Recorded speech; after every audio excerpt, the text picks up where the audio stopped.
la TVT au cœur de l'information.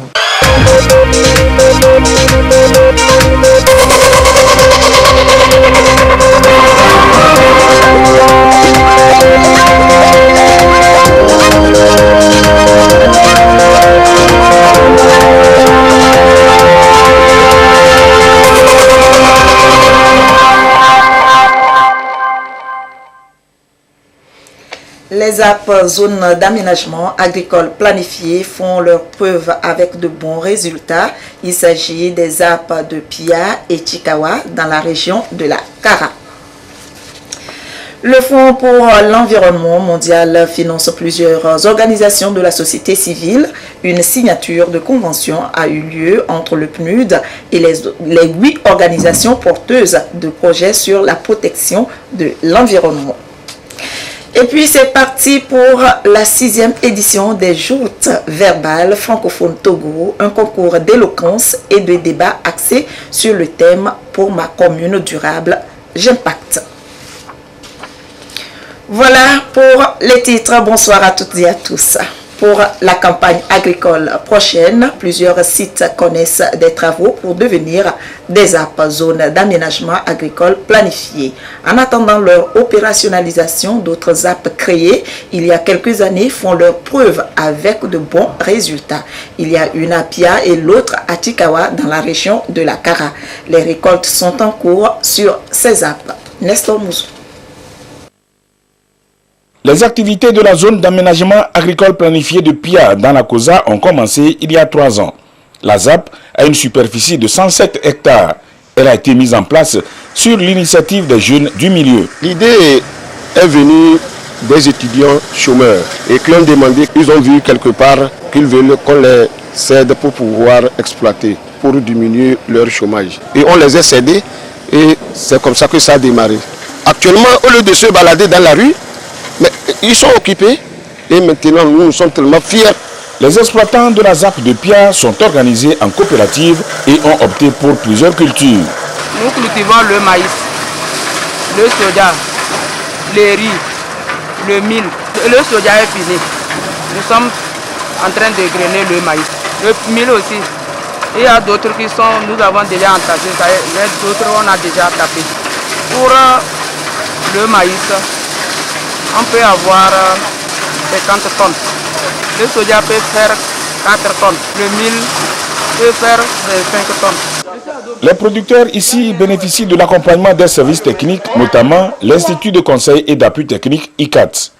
Nous les appuyons pour la mise en place des cultures et nous faisons un suivi régulier pour permettre à ces producteurs de faire des entretiens à temps pour s'attendre à un bon rendement. Les difficultés, ça n'en manque pas. D'abord, la ZAP souffre de problèmes d'infertilité. Et à cela s'ajoute le problème de financement. Pour les prochaines années, les producteurs de la ZAP comptent monter en puissance en augmentant les superficies et aussi en introduisant l'élevage. D'ailleurs, les poulaillers et bergeries traditionnelles améliorées sont en construction sur le site. La ZAP de Chikawa, dans la préfecture de l'Abina, une autre ZAP qui s'illustre en matière de production. Lors de la saison agricole 2018-2019, les exploitants ont produit 75 tonnes de maïs blanc et 40 tonnes de riz, hier 841. Pour la campagne qui vient de s'écouler, ils sont allés au-delà. Cette année, on a fait 130 hectares. C'est-à-dire, après la production du maïs, c'était 70 hectares pour le maïs et 30 hectares du riz. Mais on a ajouté 30 hectares parce qu'il y a eu d'autres spéculations. Nous avons eu à produire du coton, sésame, le soja. Le soja, cette année, ça a bien marché. Et nous prions le gouvernement que sur la ZAP ici, s'il pouvait vraiment nous aménager encore 100 hectares, nous sommes prêts à le faire. En faisant les 130 hectares, c'était pour prouver au chef de l'État que ce qu'ils font, nous, on ne peut pas trahir cette confiance. Les producteurs de la ZAP de Chikawa sont animés de l'envie de faire plus, mais ils sont confrontés à certaines difficultés. Nous avons problème de forage. On n'a pas l'eau potable pour boire sur la ZAP. Et les gens utilisent l'eau de rivière et boivent pour travailler. Il y a le problème de quoi? Au moment de crue, personne ne traverse. Avec le tracteur, nous contournons de l'autre côté où on a mis les cailloux pour permettre au tracteur de passer. Pour pouvoir faire des cultures de contre-saison, les exploitants de la ZAP de Tchikawa souhaitent disposer d'une retenue d'eau. La CAGIA, la centrale d'approvisionnement et de gestion des intrants agricoles, a entrepris des rencontres dans les régions du Togo avec les différents acteurs. Il est essentiellement question de la mise en œuvre des moyens nécessaires pour que les intrants agricoles soient disponibles dès le début de la saison pluvieuse. Nestor Mouzou. L'agriculture, un facteur déterminant de croissance économique au Togo. Elle contribue à près de 40% à la formation du produit intérieur brut et emploie plus de 70% de la population active du pays. Pour ce faire et dans la dynamique du nouveau mandat présidentiel, le Togo souhaite aujourd'hui donner une nouvelle impulsion à ce secteur. Le gouvernement veut ainsi assurer un accroissement des revenus des producteurs par l'augmentation de la production pour garantir la sécurité alimentaire et nutritionnelle de la population tout en compensant les importations alimentaires. Afin d'atteindre les résultats escomptés, un accent sera mis sur la mobilisation à temps et la facilitation de l'accès aux intrants de qualité.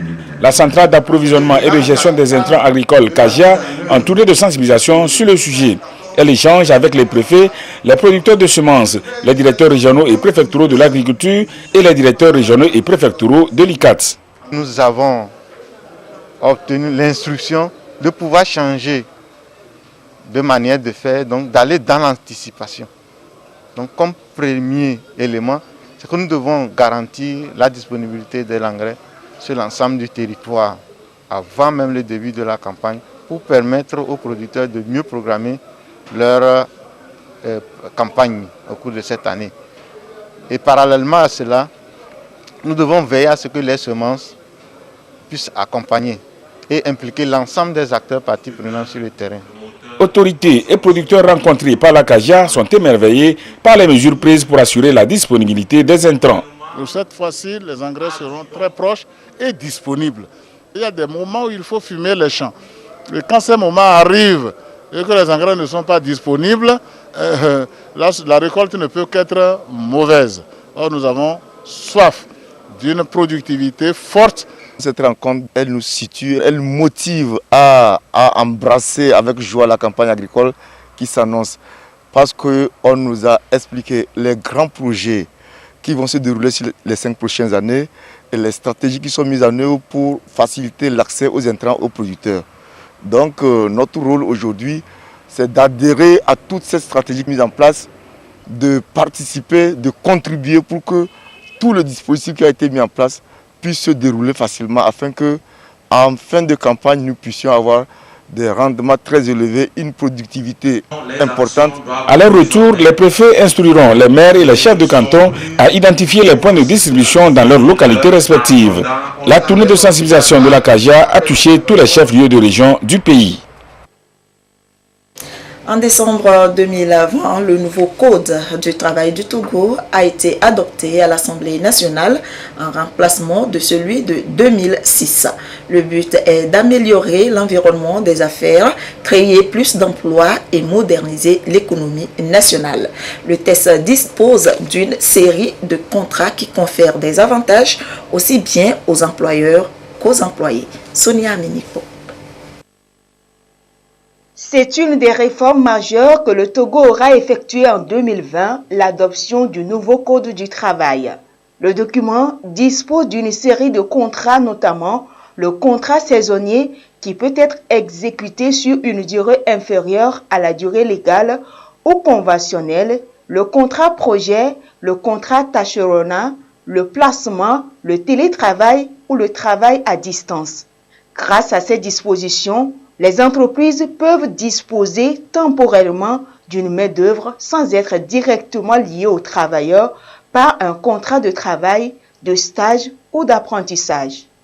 Les économies et le monde du travail sont confrontés à des mutations importantes, notamment sous l'effet des nouvelles technologies de l'information et de la communication.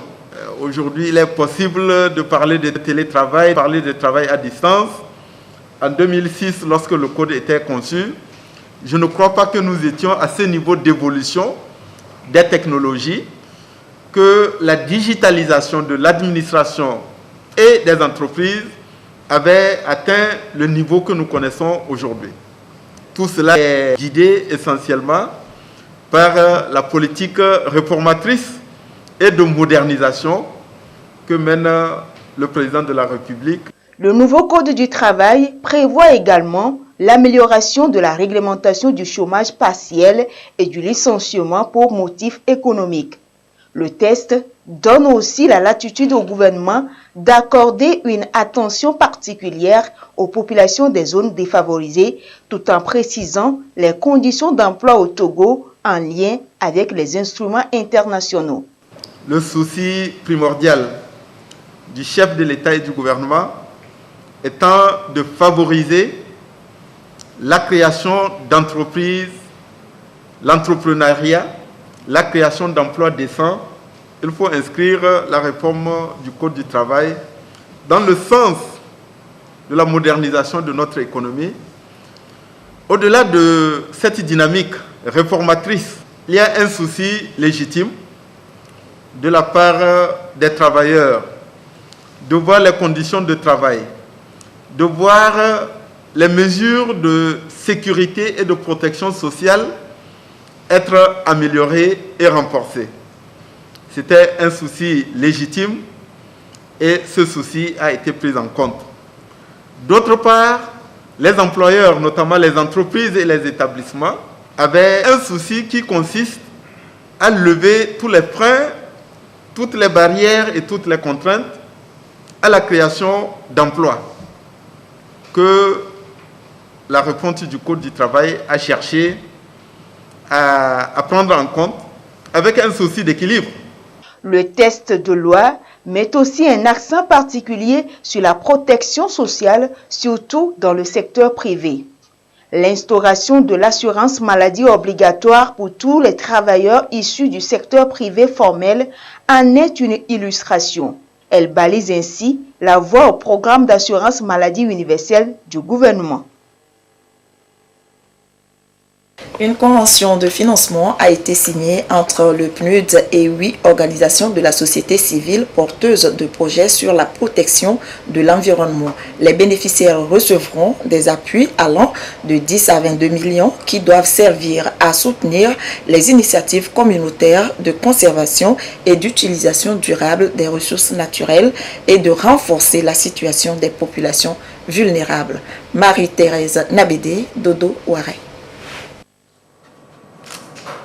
Il vient de décrocher un financement de 14 500 000 francs CFA pour des travaux d'assainissement et de recyclage des déchets dans les communes de Lomé.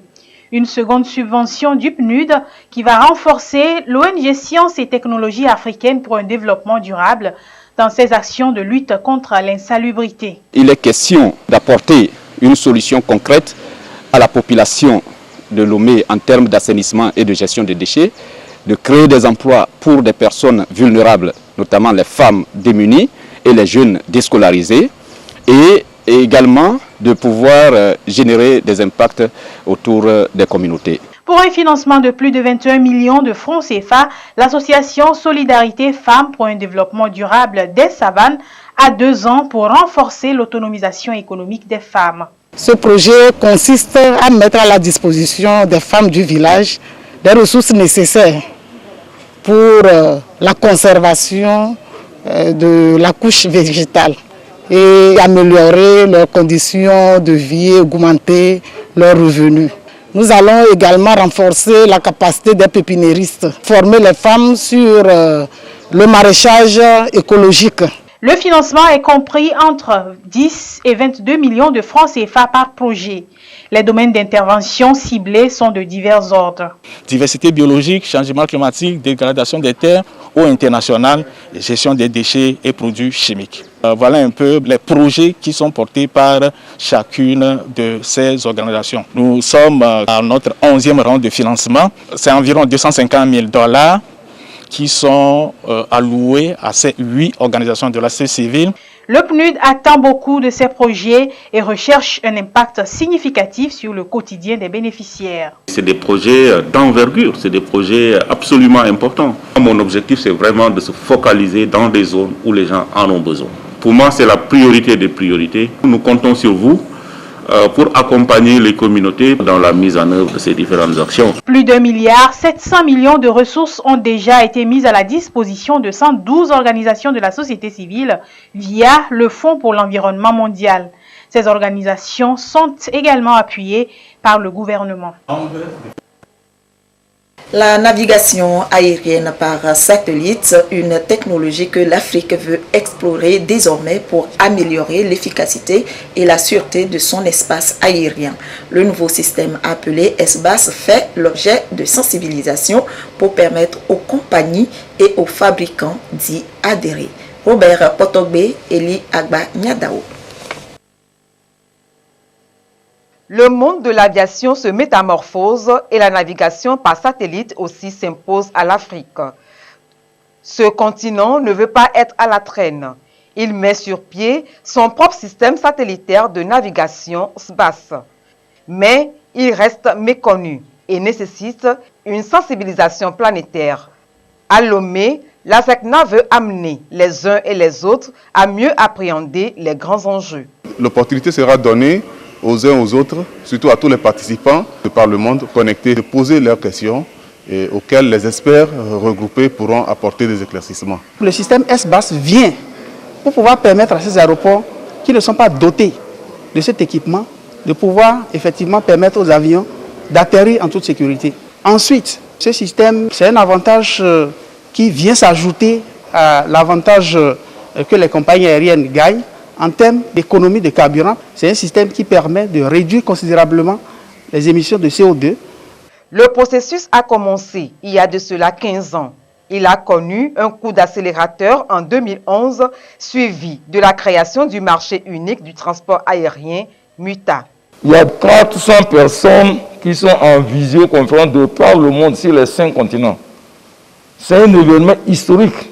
Le Togo a été choisi parce que le président du Togo a été choisi par ses collègues comme champion du MUTA, le marché unique du transport aérien.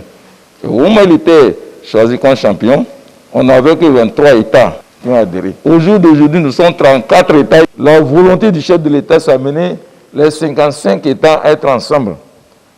Et le SBAS serait un élément très sûr parce que tous les 55 États devraient pouvoir avoir une navigation sûre et sécurisée. Avec SBAS, l'Afrique se positionne comme 3e derrière l'Europe et l'Amérique du Nord.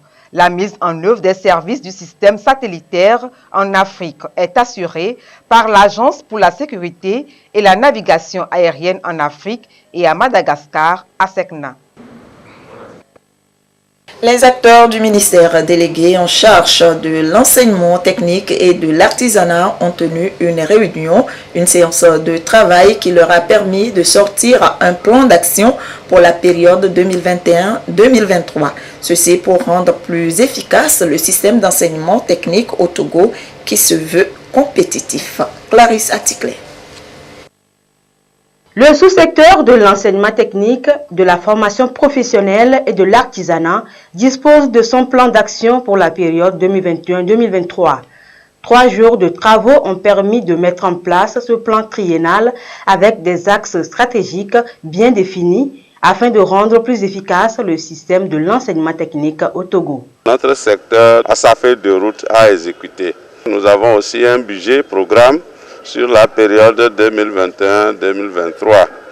Et donc pour mieux exécuter cette feuille de route et ne pas aller sur d'autres pistes qui ne correspondaient pas, il était question de venir ensemble identifier les activités qui rentrent dans l'exécution de la feuille de route qui est lié à notre secteur de l'enseignement technique de la formation professionnelle. Innover et surtout s'ouvrir au monde restent les aspirations profondes des acteurs du sous-secteur de l'enseignement technique qui ont arrimé leurs actions, projets et programmes à la feuille de route gouvernementale 2025. Nous allons faire en sorte que les parents soient mieux sensibilisés et que la jeunesse également soit mieux sensibilisée pour connaître les filières porteurs qui répondent aujourd'hui à la décision du gouvernement, qui répondent à la vision du chef de l'État. Peut-être les gens sont mal informés, donc il va falloir les sensibiliser. Donc, nous avons ces aspects-là. Nous avons également les besoins de renforcement des capacités des formateurs pour qu'ils soient plus à même de donner ce qu'il faut aux élèves. Nous avons le problème d'équipement qui sera réglé. Il est prévu à cet effet l'organisation des journées portes ouvertes sur les offres de formation technique, des activités d'orientation des filles vers les filières agricoles et industrielles, un concours des métiers à travers la semaine de l'enseignement technique. L'idée, c'est de démontrer la pertinence et la qualité des offres de formation ainsi que leur compétitivité sur le marché de l'emploi. La lutte contre les violences et l'insécurité à Lomé, les autorités communales se sont retrouvées à ce propos. Une rencontre pour mieux analyser le phénomène en vue de dégager des approches de solutions. Magloire Akoué, Issaka Aruna, Marie-Ange Bida. La recrudescence de la criminalité violence. Violence et criminalité dans le Golfe 1. Le sujet défraie la chronique ces derniers temps. Des citoyens sont agressés et dépouillés de leurs biens ou décapités. La situation préoccupe les responsables de la commune.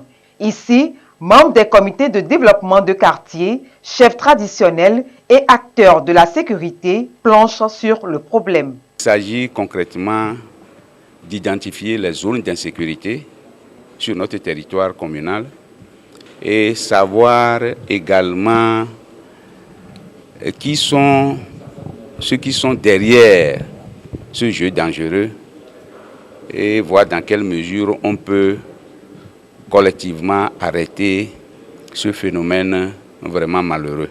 Les conclusions seront versées au ministre de la Sécurité et de la Protection civile pour prendre les mesures idoines pour nous accompagner dans cette tâche. Et nous allons faire tout pour mobiliser tous les acteurs pour trouver une solution à ce problème. Nous profitons de l'occasion pour lancer un appel solennel à toute la population, dénoncer des irrégularités qu'ils constatent au niveau de nos maisons, au niveau de la population, les intrus et tout ce qu'ils trouvent d'anormal pour accompagner les forces de l'ordre à mieux faire leur travail. Pour mieux faire face aux enjeux sécuritaires, le gouvernement a procédé à la restructuration et à la refondation du secteur de la sécurité dans le pays. L'engagement des populations à accompagner les forces de l'ordre et de sécurité reste un gage de réussite de leur mission. Encore des individus dans les mailles de la police nationale. Ils sont 4 arnaqueurs, dont un chef de file qui a développé un système d'arnaque au portefeuille magique et bien d'autres procédés malveillants de multiplication d'argent. Cédric Winiga, Christine Pechekialou. Il se nomme Doji alias Togui Azizo, de nationalité togolaise, 34 ans.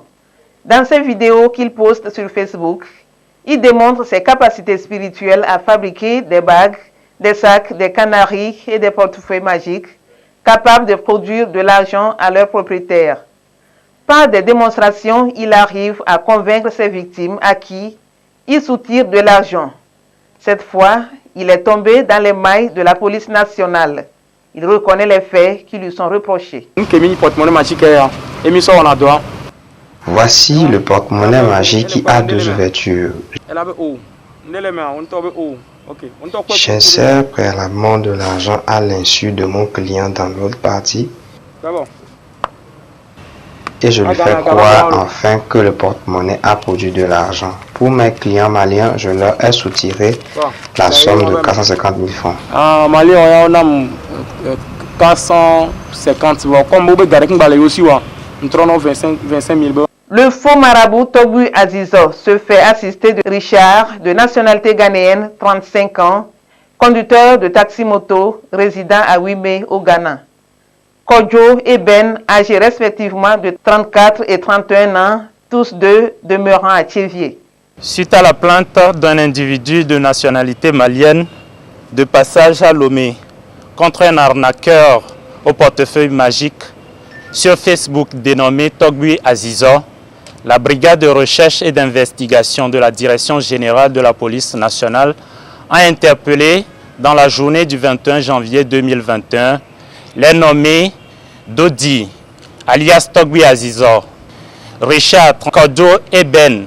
Après leurs auditions, il ressort que le nommé Dodi, alias Togui Azizor, leader du groupe, une fois qu'une personne, attirée par le goût du gain facile, tombe sur ces vidéos, elle contacte le prétendu maître spirituel qui lui demande une somme d'argent qui varie entre 500 000 et 2 millions de francs CFA en contrepartie de son supposé portefeuille magique.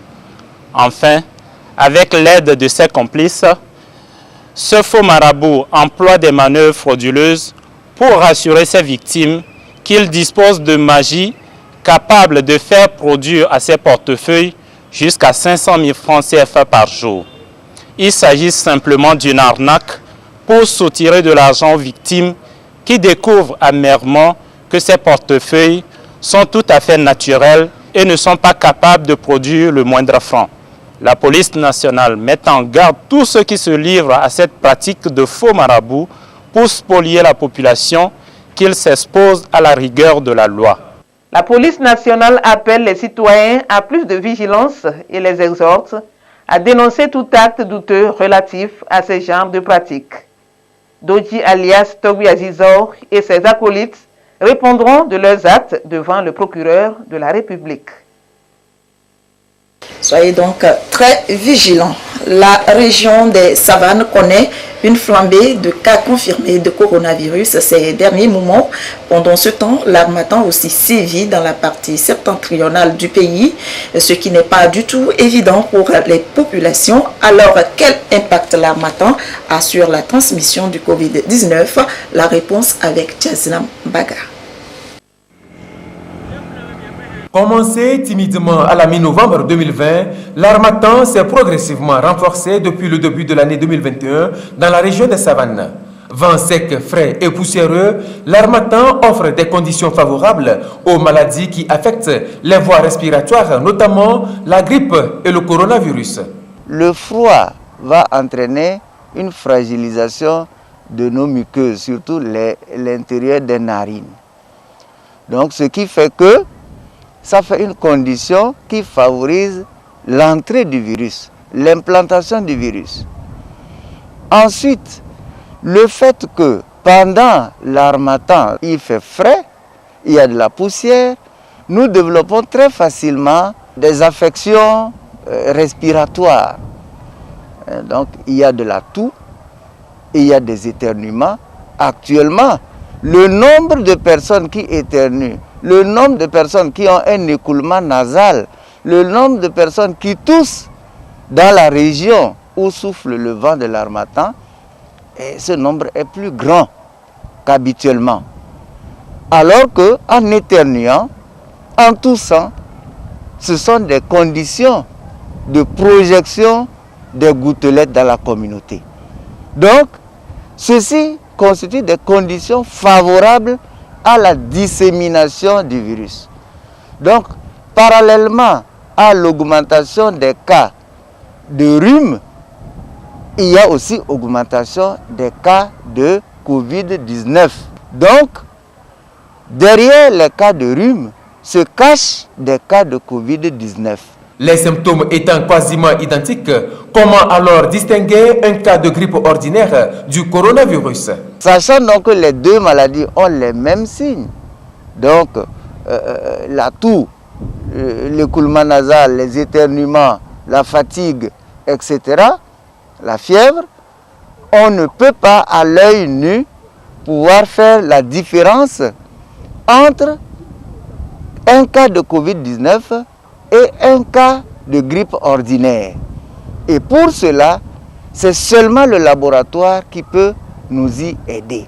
Et donc, devant tout cas qui présente ces signes, il est de bon sens que les prestataires de santé demandent à faire le test. Et c'est ainsi que beaucoup de tests sont certes négatifs, mais beaucoup aussi deviennent positifs. Plus on teste les gens, plus on a des cas positifs. Donc actuellement, la région est caractérisée par un nombre élevé de personnes présentant des signes respiratoires et donc de personnes suspectes d'avoir la Covid-19 et donc qui doivent être nécessairement testées. Mais il faut aussi souligner qu'à côté des personnes qui présentent des signes pour lesquels on demande des tests, il y a aussi des personnes bien portantes qu'on appelle des sujets contacts chez qui le test aussi est fait et parmi lesquels un nombre important de positifs a été diagnostiqué. Ce qui veut dire qu'en réalité, l'harmattan ne change pas grand-chose. Ce qui veut dire qu'en toutes circonstances, force doit rester au respect scrupuleux des gestes barrières. Justement, avec l'harmattan, même avant Covid-19, les gens se protégeaient déjà le nez et la bouche avec le cache-nez ou avec des tissus. Ça se faisait déjà. Donc, raison de plus pour qu'en cette période, toute la communauté respecte cette mesure de port de masque. Donc, nous en avons véritablement besoin pour pouvoir arrêter cette transmission-là. Il importe aussi de se laver régulièrement les mains à l'eau et au savon, tousser ou éternuer dans le creux du coude, garder toujours une distance de plus de 1 mètre avec toute personne et éviter au maximum les rassemblements et autres regroupements d'hommes, ceci pour rompre rapidement la chaîne de contamination du coronavirus. Et voici justement la situation de la pandémie au nouveau coronavirus au Togo. À ce jour, samedi 30 janvier 2021, la situation de la pandémie au nouveau coronavirus au Togo se présente comme suit. Le nombre de cas confirmés est de 5041, 66 nouveaux cas depuis hier. Le nombre de personnes guéries est de 4224, 47 nouveaux guéris depuis hier. Le nombre de cas actifs est de 740 et le nombre de décès est de 77. Un nouveau décès depuis hier et c'est signé le ministre de la Santé, de l'Hygiène publique et de l'accès universel aux soins, professeur Moustapha Mijiawa. La 6e édition des joutes verbales francophones Togo est lancée. C'est un projet piloté par l'association Jeunesse Unie pour une Nouvelle Afrique, une initiative qui se veut un cadre de partage culturel et de transformation sociale. Rachel Douassime, Ulrich Amega, Eli Agba Nyadao. Il est temps pour nous de nous mettre en autarcie afin de décupler notre développement. C'est le plus prestigieux concours d'éloquence et de débat francophone. Pour la 6e fois, l'on revivra sur scène cette ambiance avec des candidats de divers horizons. Les joutes verbales francophones Impact 2021 sont officiellement lancées. Au centre de la présente édition, le développement local durable et la participation à l'action citoyenne. Pour ma commune durable, j'impacte, cette phrase à elle seule incarne l'esprit de cette 6e édition. Pour ma commune, que chaque jeune ait à l'esprit le fait que c'est pour sa commune, c'est pour sa communauté, c'est pour les siens qu'il participe. J'impacte pour mettre en lumière cette volonté de chacun à poser des actes qui auront un impact non seulement positif, mais également significatif sur les membres de sa communauté. Les jeunes ne vont plus seulement débattre pour débattre. Ils vont débattre, plaider et pitcher des projets concrets qu'ils vont réaliser dans leur commune. Ce ne sera pas non plus des projets fictifs. Ils vont parler de ce que eux vont réaliser dans leur commune sur la base des informations qu'ils auraient recueillies après un stage de 2 semaines passé au sein de la mairie. Les joutes verbales francophones Impact 2021 se dérouleront dans 12 communes choisies sur toute l'étendue du territoire national. Une première donc, ce qui signifie la volonté de la jeunesse unie pour une nouvelle Afrique promotrice de l'événement de contribuer à la détection de talents et à la formation citoyenne. Le début de la compétition est prévu pour le 6 février prochain. Fin ce journal, merci de nous avoir suivis. L'édition de 22h30 sera présentée par Abidé Nyasingbe. Je vous souhaite une très belle soirée, bon week-end et à très prochainement.